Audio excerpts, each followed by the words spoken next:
mu izina ry'Umwami wacu Yesu Kristo. None duhagaze ngaha dushimira Imana nk'abasenzi bo ku munsi wa gatanu twagiriwe kwishimikiza amajambo y'Imana usanga mu Migani igice ca 27 igice ca 27 umurongo wa 18 atubwira ngo ubungabunga umusukoni azoja ku sukoni zawe kandi ukorera shebuja neza Imana izomuha icubahiro.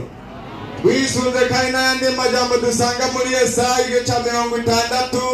n'umurongo wa 22 abantu inkengerwa izovamo igihumbi kandi muri Nyarucari hazovamo ihanga rikomeye. N'ayo majambo rero twishimikize uyu mwaka twarahuye n'intambara nyinshi murazi ko tutahora tungana gutya ayo kandi naho byagenze uko byahaciye twabonye twojijikara kwegera Imana tukabungabunga ibikorwa Imana yaduhaye ko mu gihe ntazi nawe utazi jambo ry'Imana ritubwira ko tuzoja kwizo sukoni. N'ayo majambo y'Imana yatumye tubona ko twojijikara ku imbere y'Imana dusengera igikorwa c'Imana dusengera imiryango yacu dusaba kandi n'iherezo ryiza ngo ibikorwa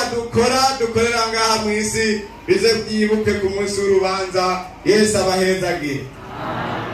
N'iryo shimwe ry'Imana n'ejo dusaba mwene data n'isi turangize no gusenga Imana. Ami Yesu mw'ijuru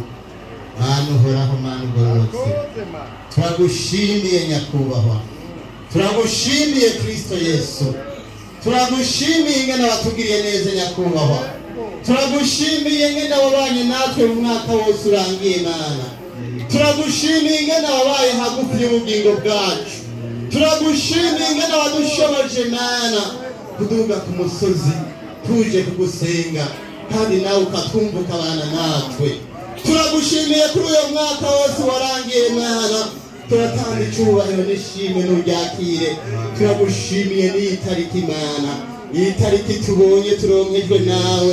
ukemera ko duhagarara imbere y'ishengero turiko turashima tugushima Mana ku vyiza wadukoreye turakengurutse Mana warakoze icubahiro n'ishimwe n'ibibi byawe Mana tugushimiye no kuri ishimwe waturonkeje Mana nusubire uryakire kuko ni iryawe warakoze nyakubahwa ibisigaye turakweretse uyu mwaka urazobana natwe Mana urazodufata ukuboko urazodushoboza gukorera imuhimbara uzogume hafi yacu uzogume hafi y'ishengero uzodusanze ku ihema ryawe uzoba ukoze nyakubahwa ni mu izina rya Yesu tubisabye amen. Yesu Kristo nashimwe. Ubereye amashimwe Mana ubereye guhimbaza